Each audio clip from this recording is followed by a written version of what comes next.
afloat. Looks smaller. So here we are.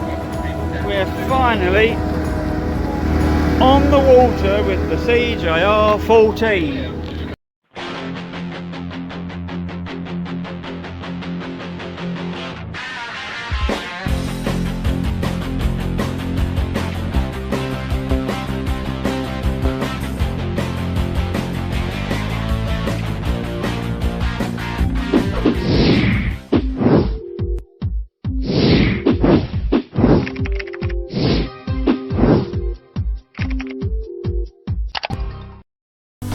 Well, hello and welcome to my channel.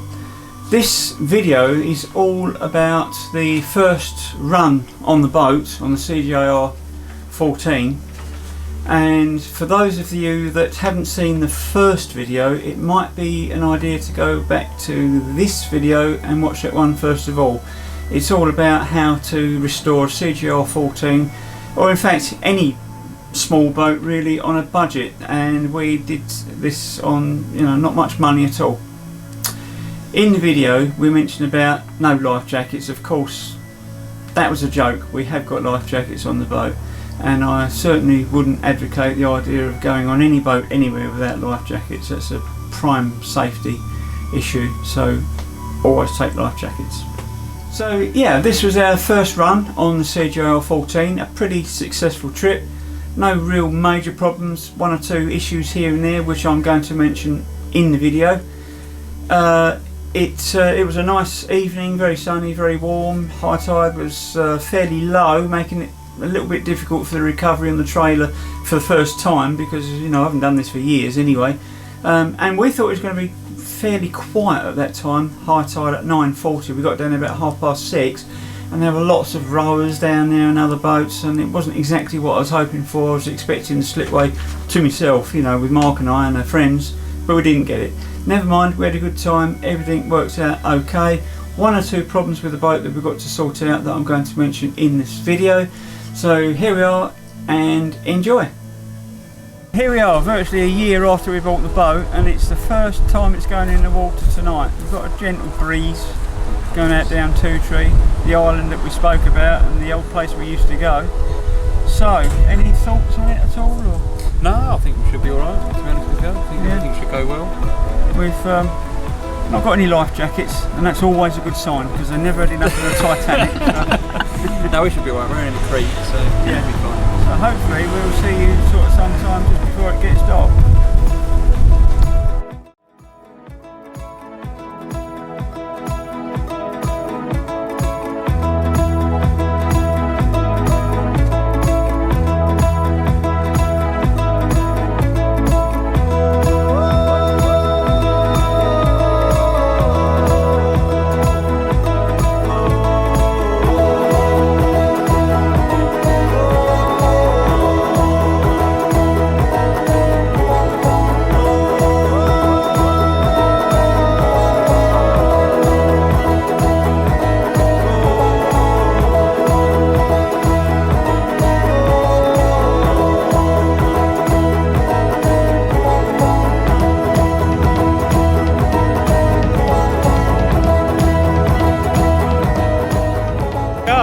Afloat. Looks smaller. All boats do, don't they? Right, okay, I'm going to get a board and we'll see what happens. Sharks about my knees for climbing, I think. So here we are. We're finally on the water with the CJR14. And we're just going to go for a little run up here, and then we're going to go back, and then we're going to let someone else go on the boat just to see how it goes. But at the moment everything's running just fine. Trying to get away from the moorings a little bit at the moment.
people on, there's quite a lot of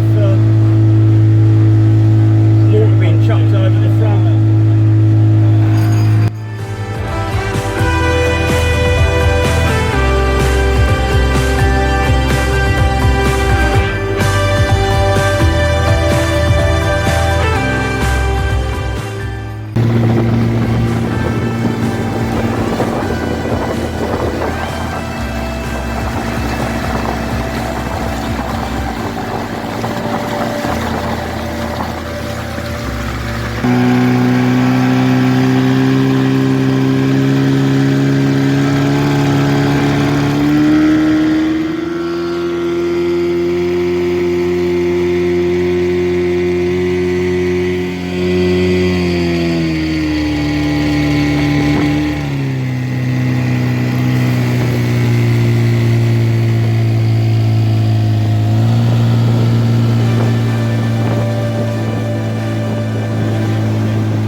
Now on its way back.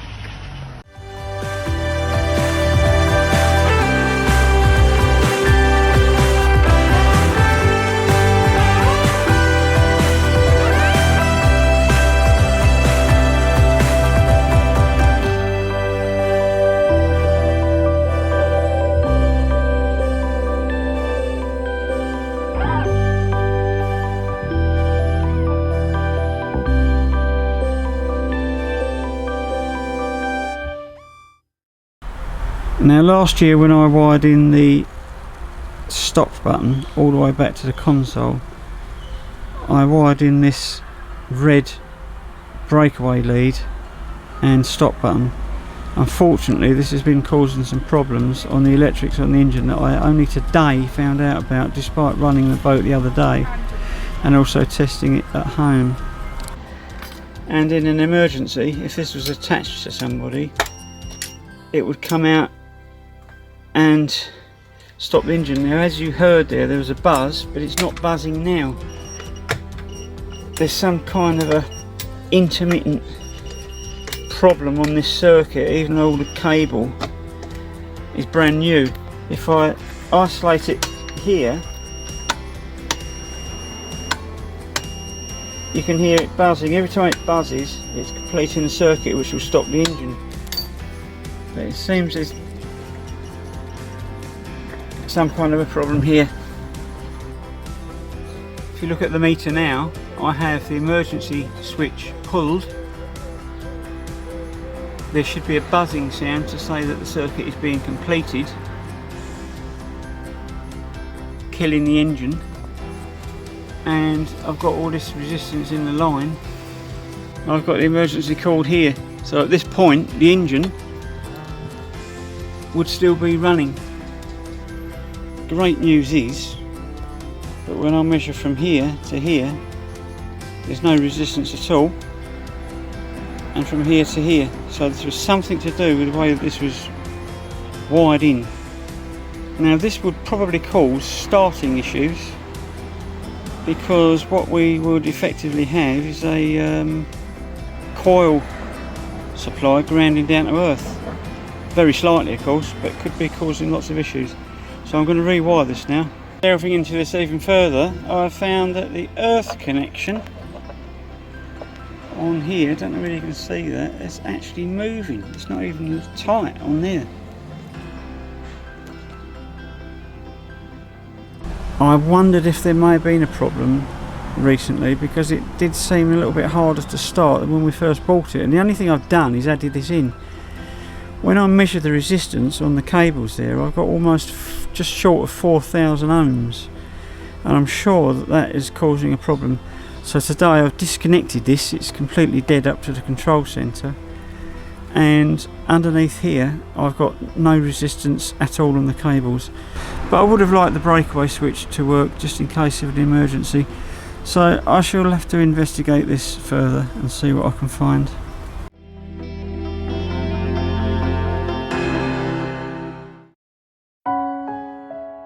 This is how the floor looked on our boat when we purchased her. In my first film I mentioned how I found some good quality rubber backed mats in Poundland. We fitted them the following year and Mark did a good job.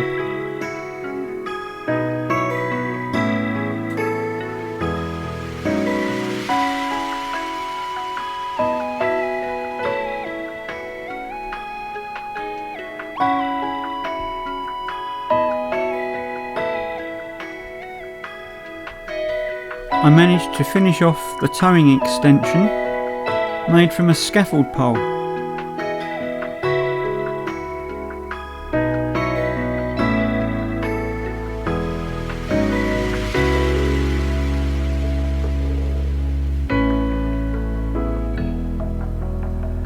We still need to purchase and fit these fuel tanks to go under the seats.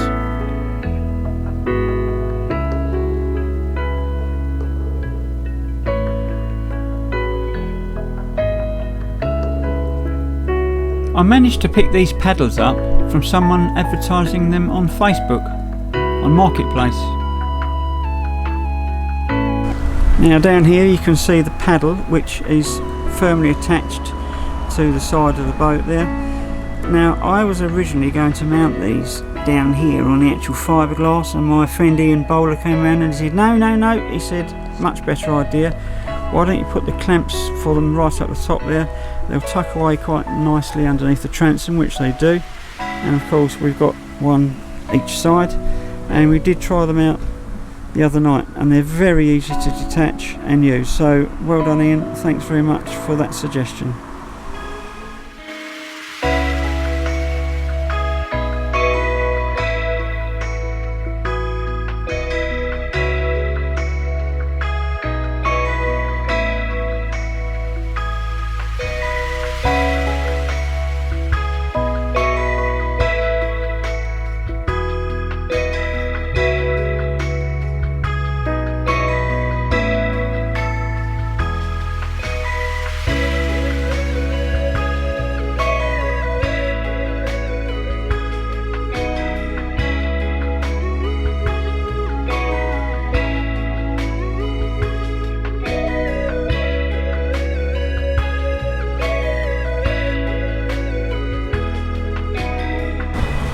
This is the ski pole that I made, and I made it from a pair of old Kawasaki front forks that have been sitting around in the back shed for years. I had to weld it together to get the right length, and on the end there you can see the towing eye, and that was actually from a car. It was one of the towing eyes that goes in either the front or the back of a car. It's got 100% weld all the way round, so I don't think that's going to come off. Now I didn't bother to rechrome the whole thing, and I know it's going to wear anyway, but for the time being I've actually painted it with chrome paint courtesy of Halfords, and as it's going off it doesn't seem too bad. It seems to be quite hard, so I'm hoping that it should give a good few years of use.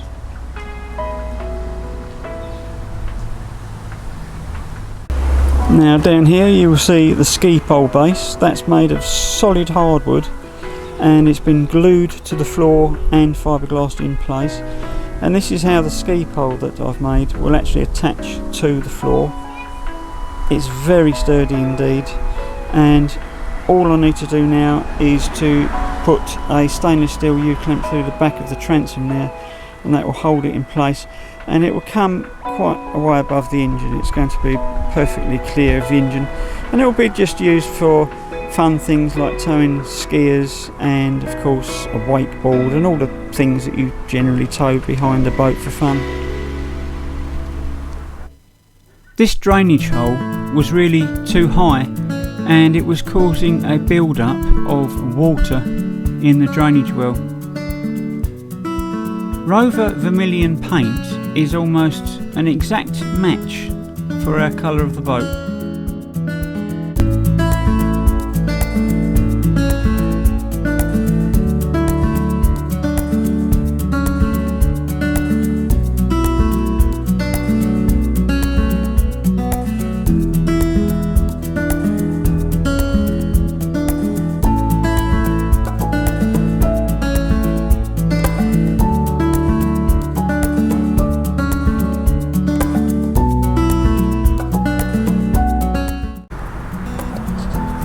There's the navigation lights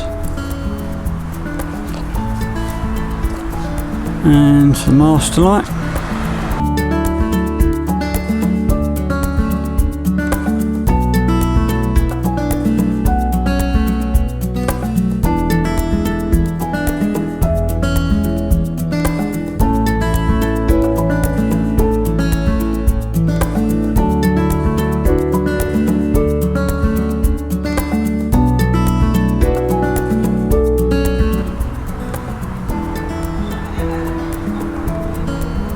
And as you can see, there's plenty of light there.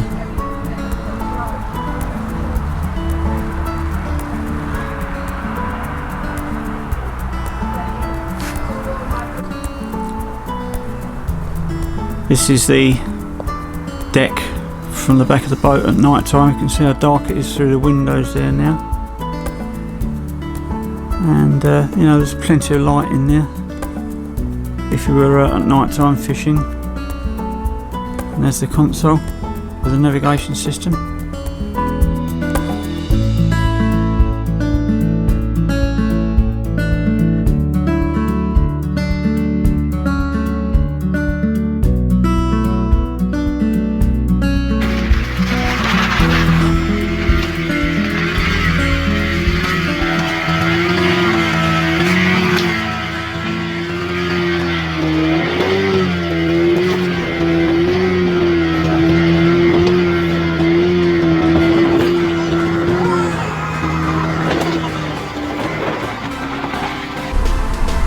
I wanted to show you a little bit about the navigation system we are using on KD3, our CJR14. Now this is a Samsung Galaxy 10.1 which is loaded with Navionics, and although it's a big screen for such a small boat, it does give clear and concise instructions on where to go and of course where we are. Now down here you will see Motorola GP344. These are our UHF radios that we use, mostly between the land and the boat. On our other boats we do have VHF radio, and we may buy a VHF radio for this boat, but at the moment just between the land and the boat we're using this. Now my friend Tony Lovegrove and I run a motorcycle group, and we were using these on our motorcycles with headphones, but it didn't work very well, and with the noise of the bike and everything we couldn't really hear each other. But certainly handheld between the boat and someone standing on the land, or possibly even another boat with a reasonably good distance, these work very well. We tried them out the other day. So that's just a little bit about our navigation system on the Motorola radios and the 10.1 Samsung Galaxy.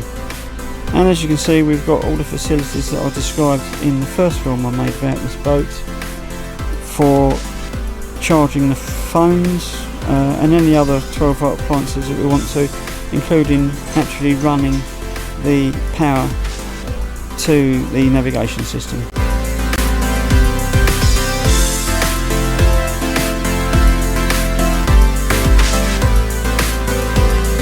So a fairly successful first trip. Couple of issues, as I mentioned, some issues with the wiring. I've got round that for the time being. Now in the video, I don't know if you noticed, there was a section where all of a sudden the rev stayed fairly high, but we had very little drive.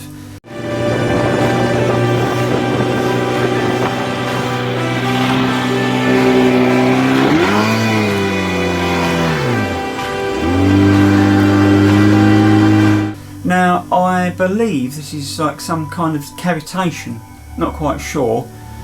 So we were supplied with some dolphin type fins that go on the boat when we bought the boat from Jonathan down in Devon. I've put these on but not had the chance to try them in the water yet. So if anyone has any comments on these dolphin fins, what your views are they successful? I've heard that they sometimes help to get the boat on the plane quicker. I don't know whether that's true, and I certainly don't know whether these will eliminate any issues with cavitation, if indeed the problem we encountered was cavitation. So perhaps you could comment on that if you know anything about that. Looking forward, I think I would like to exchange this engine, sell it on and get something with an electric start. Although it's only a 40 horsepower engine, the hand start is a kind of an inconvenience really, and I've got memories of my old boat with the 60 electric start, and it was just so much easier. Also the possibility of power trim and tilt would be very nice, you know. I'd really look forward to that. So that's something that we could do in the future, is to put another engine on there.